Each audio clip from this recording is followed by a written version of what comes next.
warahmatullahi wabarakatuh. Perkenalkan, nama saya Indra Epinata, CGP Angkatan 10 Kabupaten Sambas dari SMP 41 atau Salatiga. Pada kesempatan kali ini saya tidak sendirian.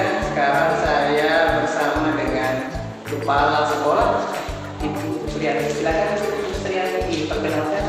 Baik, terima kasih Pak Indra sudah memberikan kesempatan saya. Nama saya Yusriati, Kepala Sekolah SMP 4 Satrapam Salatiga. Ya, oke, baik. Bagaimana Bu kabarnya hari ini? Alhamdulillah baik Pak. Alhamdulillah. Ya. Saya juga mendukung. Ya, oke. Jadi sebelumnya saya ucapkan terima kasih Bu karena sudah meluangkan waktu untuk pada hari ini sesuai dengan rencana kita. Jadi pada hari ini saya ingin melakukan wawancara kepada Ibu terkait dengan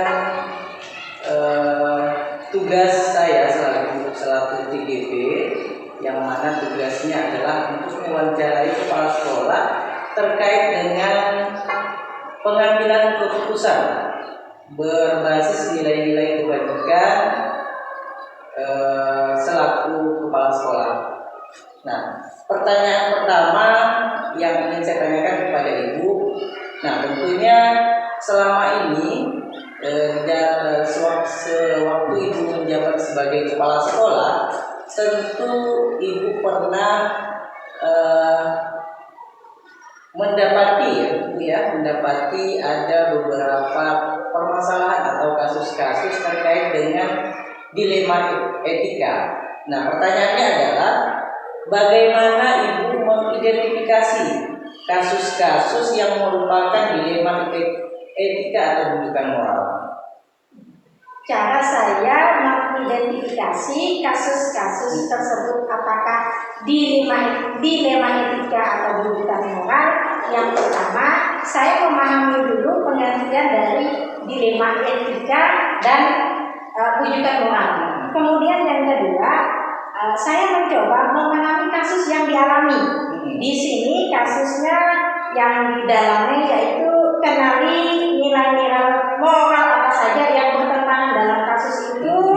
Kemudian yang kedua, pastikan siapa yang terlibat di dalam kasus itu. Yang ketiga, kumpulkan fakta-fakta yang ada di dalam kasus tersebut. Lakukan pengujian kebenarannya, apakah benar atau salah. Dari hal-hal tersebut atau dari langkah-langkah tersebut, baru saya mengidentifikasi apakah itu kasus dilema etika atau rujukan moral. Itu saja Pak yang baru saya sampaikan. Oke, baik. Berarti ada 3 hal yang harus diidentifikasi terlebih dahulu ya Bu ya, di dalam Ibu ibaratnya membuat sebuah keputusan terkait dengan dilema etika atau rujukan moral. Nah, pertanyaan selanjutnya, bagaimana Ibu menjalankan pengambilan keputusan di sekolah Ibu? Nah, terutama ini kasus-kasus yang dimana ada 2 kepentingan yang sama-sama benar ya Bu ya, atau yang sama-sama mengandung nilai kebajikan. Baik, cara saya dalam mengambil keputusan dilema etika ini yang pertama dan yang saya utamakan yaitu diskusi dengan teman sejawat, menentukan keputusan yang terbaik dengan tetap memegang prinsip. Kan ada 3 prinsip dalam membuat keputusan. Yang pertama, melakukan demi kebaikan bersama atau demi kebaikan orang banyak. Yang kedua, menjunjung tinggi nilai-nilai yang ada di dalam diri kita, atau dengan kata lain, ikut kata hati nurani. Yang ketiga, sesuai dengan peraturan yang berlaku. Itu yang saya lakukan dalam mengambil keputusan. Oke, yang paling utama memang harus melakukan diskusi ya Bu ya.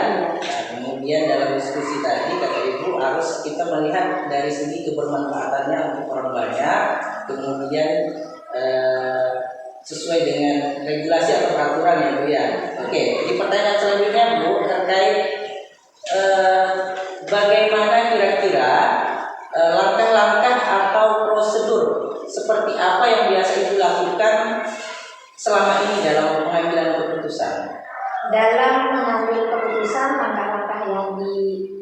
lakukan. Yang pertama yaitu identifikasi masalah. Iya. Setelah diidentifikasi, disesuaikan dengan tujuan yang ingin kita capai. Kemudian lakukan proses pengembangan alternatif yang ingin diambil dalam membuat keputusan. Kemudian diskusikan mengambil keputusan sesuai dengan solusi yang diinginkan, gitu Pak. Oke, baik. Jadi ada beberapa langkah-langkah ya Bu ya yang sudah Ibu sebutkan tadi. Ada identifikasi, kemudian sesuaikan tujuan, kemudian ada proses alternatif ya, kemudian yang keempat adalah diskusi. Nah, pertanyaan selanjutnya Bu terkait kira-kira apa saja hal-hal selama ini yang sudah Ibu anggap efektif dalam pengambilan keputusan?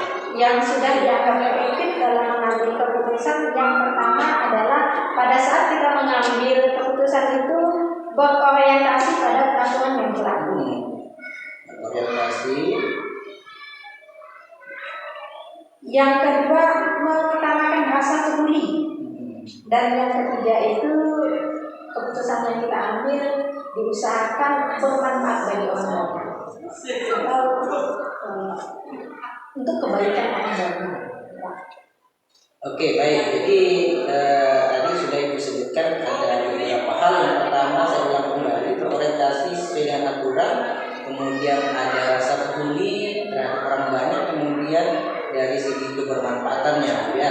Oke, selanjutnya Bu terkait dengan pertanyaan yang ke-6.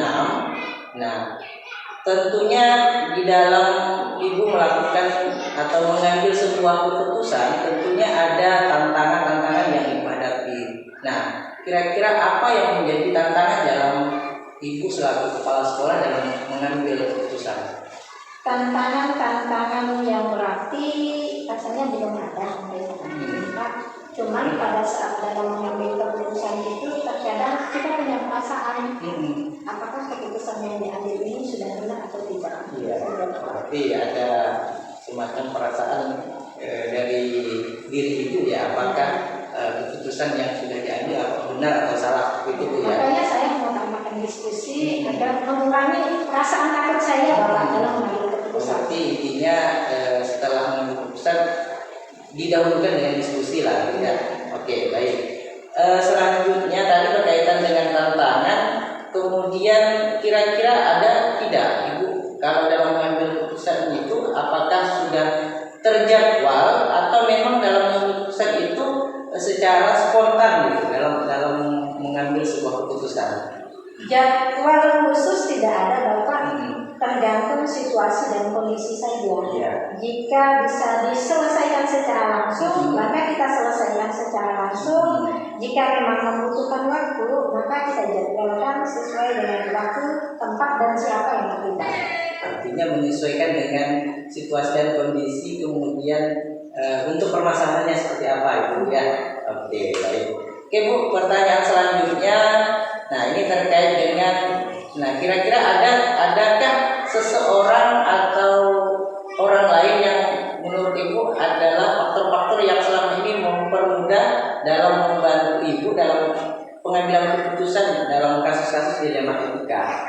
Ada yang jelas yang sangat membantu saya yaitu teman sejawat yang melakukan diskusi. Kemudian dalam mengambil keputusan biasanya saya juga meminta nasihat dari orang-orang yang bisa dijadikan panutan atau saya anggap bisa memberikan saya tambahan ilmu untuk memberi keputusan tersebut. Berarti ada dua Bu ya, orang-orang yang Ibu anggap penting lah, ibaratnya membantu Ibu. Yang pertama tadi saya dengar ada teman sejawat, kemudian bisa juga dari orang lain yang menurut Ibu menjadi sebuah panutan ya, atau yang bisa memberikan nasihat. Nah, pertanyaan selanjutnya, nah tadi berkaitan dengan seseorang ya, atau faktor-faktor yang mempermudah. Nah, ini pertanyaan terakhir Bu. Pertanyaan terakhir. Nah, kira-kira dari semua hal yang telah Ibu sampaikan tadi, nah pembelajaran apa yang kira-kira Ibu petik dari pengalaman Ibu mengambil keputusan dilema etika? Oke, hal yang dapat saya petik dari kegiatan hari ini yaitu dalam mengambil keputusan dilema etika ini kita harus mengedepankan prinsip-prinsip pengambilan keputusan. Prinsip yang pertama yaitu prinsip berpikir berbasis peraturan. Yang kedua, prinsip berpikir berdasarkan rasa peduli. Kemudian prinsip yang ketiga yaitu berpikir berbasis hasil akhir. Oke, baik. Dari tadi yang pertanyaan terakhir bagus sekali ini Bu. Jadi ada beberapa pembelajaran yang tentunya pembelajaran ini juga bisa saya petik ya Bu ya dari pengalaman Ibu. Salah satunya tadi bahwa di dalam mengambil keputusan kita harus berpikir berbasis peraturan, kemudian berbasis rasa peduli, dan yang terakhir berpikir hasil akhir. Bagus sekali. Saya sangat setuju apa yang tadi disampaikan, dan ini menurut saya ini bisa menjadi pembelajaran saya nantinya. Kalau misalnya saya bisa dijadikan kepala sekolah misalnya setelah melaksanakan pendidikan guru penggerak misalnya. Mudah-mudahan. Ya, jadi sekali lagi Bu, saya ucapkan terima kasih karena Ibu sudah meluangkan waktu, memberikan kesempatan untuk saya melakukan wawancara kepada Ibu. Tentunya banyak pengalaman-pengalaman, pembelajaran-pembelajaran yang bisa saya pelajari dari apa yang sudah Ibu sampaikan tadi. Sekali lagi saya ucapkan terima kasih Bu. Mohon maaf kalau misalnya ada pertanyaan ataupun statement saya yang mungkin kurang berkenan, yang bisa menyinggung perasaan Ibu. Sekali lagi saya mohon maaf ya. Ya, oke, terima kasih Bu.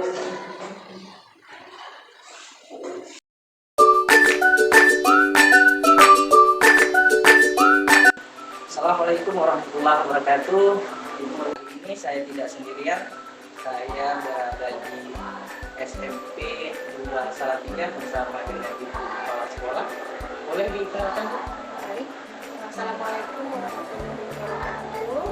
Terima kasih Pak Indra karena telah dikunjungi di sekolah ini. Sebelumnya perkenalkan saya Suami di sini selaku Kepala SMP Negeri 2 Salatiga. Terima kasih Bu ya, sebelumnya saya ucapkan terima kasih dulu Ibu karena sudah meluangkannya waktu. Paling tidak saya sudah mengambil waktunya lah sebentar Bu ya. Jadi tujuan saya kesini adalah saya ingin melakukan wawancara kepada Ibu selaku kepala sekolah. Nah, yang mana tugas ini adalah merupakan tugas saya dalam melaksanakan pendidikan guru penggerak PDP angkatan 10. Nah, jadi tugasnya adalah mewawancarai kepala sekolah terkait dengan pengambilan keputusan bagaimana selaku kepala sekolah dalam mengambil keputusan. Nah, jadi saya langsung saja Bu ya. Oke. Untuk pertanyaan pertama, kan selama ini kan Ibu menjabat sebagai kepala sekolah, tentunya Ibu pernah mendapati kasus-kasus atau dihadapkan dengan kasus-kasus yang merupakan dilema etika atau rujukan moral. Nah, pertanyaannya, bagaimana Ibu mengidentifikasi kasus-kasus ini yang merupakan dilema etika atau rujukan moral?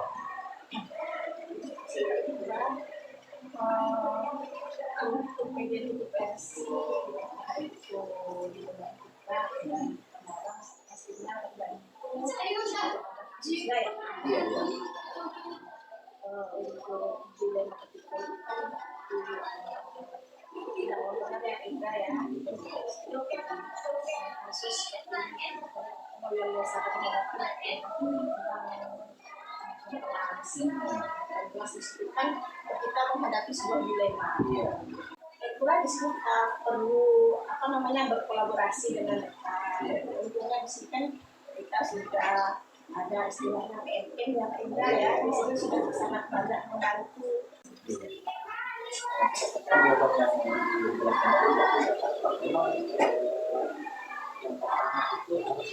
kemudian orientasi pada peraturan. Sesuai dengan aturan yang berlaku ya. Oke. Pertanyaan selanjutnya, nah sekarang selama ini kira-kira bagaimana ibu menjalankan pengambilan keputusan di sekolah. Terutama kan ada kasus-kasus di mana ada dua kepentingan yang sama misalnya, kemudian ada yang sama-sama benar dan sama-sama mengandung nilai kebaikan. Pertama kita harus perhatikan dulu skala prioritas ya. Jadi skala prioritas itu kita ambil tentunya mengingat kondisi yang ada di sekolah. Kondisi yang ada di sekolah mana yang harus didahulukan, kemudian mana yang perlu ditunda sedikit lah karena ya tentunya untuk mengambil keputusan seperti itu saya juga tidak bisa mengambil keputusan secara buru-buru. Ada pihak terkait dan perlu kita dengar juga pendapatnya, kebutuhannya seperti apa, situasi yang terjadi seperti apa. Oke, baik. Berarti yang pertama tadi skala prioritas, kemudian melakukan diskusi karena dalam keputusan kita juga tidak secara mandiri. Tapi kita harus juga melibatkan sejawat. Oke, pertanyaan selanjutnya. Nah, langkah-langkah atau prosedur seperti apa nih yang biasa ibu bisa lakukan selama ini dalam pengambilan keputusan? Yang pertama dan paling umum pastinya kita mengadakan diskusi untuk berkolaborasi dengan rekan sejawat, kemudian dengan pengawas, bisa juga dengan komite maupun dengan para wali murid kita, karena wali murid ini dan komite tidak bisa kita pisahkan dari sebuah kepentingan sekolah, karena mereka juga memiliki peran yang sangat besar. Tentunya adalah mengatasi di luar lingkungan sekolah. Berarti yang paling ditekankan di sini adalah kolaborasi tapi kita juga bisa berkolaborasi dengan kawan, kemudian dengan wali murid, dan bahkan orang-orang yang ada kepentingan dengan sekolah. Pertanyaan selanjutnya Bu terkait dengan kira-kira hal-hal apa saja nih selama ini yang menurut Ibu efektif nih dalam pengambilan keputusan pada kasus-kasus dilematika. Kecil kasusnya kalau misalnya bisa diselesaikan hanya di waktu itu dan tidak memerlukan banyak pikiran dan tenaga dari pihak lain, itu bisa kita selesaikan. Tapi kalau kasusnya besar, ya tentulah kita harus apa dulu. Pertama kolaborasi, kan ini kita di sini tidak berdiri sendiri, melainkan untuk membangun sebuah sekolah. Jadi tergantung kepada kesatuan yang kita akan selesaikan. Oke, selanjutnya pertanyaan itu kelima. Nah, kira-kira hal-hal apa saja nih selama Ibu menjadi kepala sekolah pastinya kan mendapat tantangan nih dalam pengambilan keputusan terutama pada kasus dilematika seperti itu.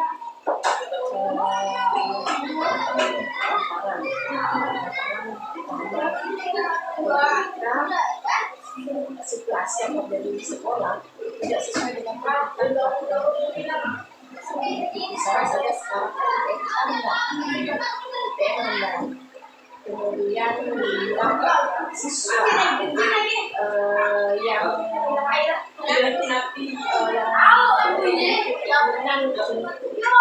di sekolah itu masih ada,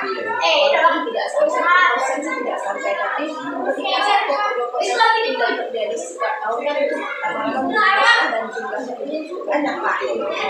Jadi dalam menghadapi hal tersebut tuntutan di atas lain, kemudian di lingkungan kita ini kan berbeda, perlu kerja ekstra lah, kayak kita melibatkan kesiswaan, dan kita juga melibatkan kemarin juga minta bantuan dari lingkungan,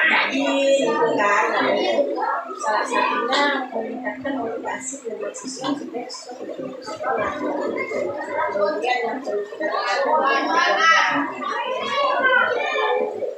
Baik, pertanyaan selanjutnya. Nah, ini terkait dengan apakah Ibu memiliki tata kelola atau jadwal di dalam penyelesaian kasus. Ya, misalnya apakah buat jadwal atau memang secara spontanitas langsung menyelesaikan permasalahan? Kembali ke kasusnya Pak. Iya. Kalau misalnya kasus kecil ya tidak jadwal. Kalau misalnya kasusnya besar tentu kita harus melibatkan seluruh pemangku kepentingan atau keluarga sekolah. Jadi tidak jadwal. Berarti sifatnya ini lebih ke Situasi. situasional. Oke. Oke, pertanyaan yang selanjutnya Bu.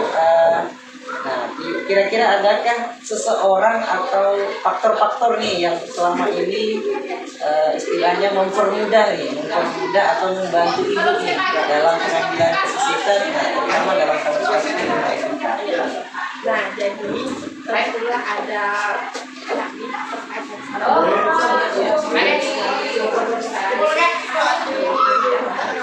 Iya. karena waktu ini kan cukup persoalan siswa dan guru.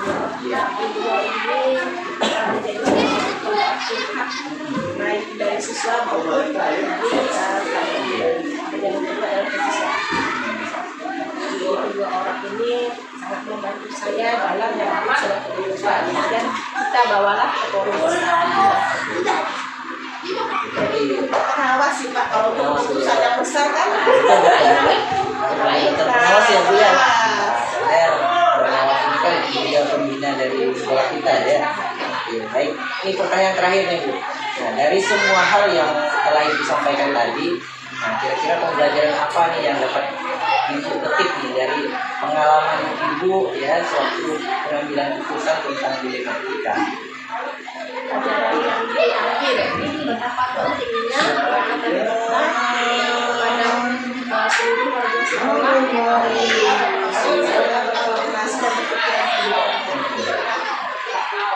Lagi-lagi memang kolaborasi sangat penting ya Bu ya. tidak bisa kita hindari karena kan kita kan tidak bisa berdiri sendiri kalau mau maju kan Pak. Kalau bagaimanapun cerdasnya kita kalau sendiri Saya sangat setuju ya. Oke Bu, saya rasa cukup untuk wawancara ini. Sekali lagi saya ucapkan terima kasih karena sudah meluangkan waktu untuk kegiatan wawancara hari ini. Ya, sekali lagi terima kasih. Saya Alwi. Assalamualaikum warahmatullahi wabarakatuh.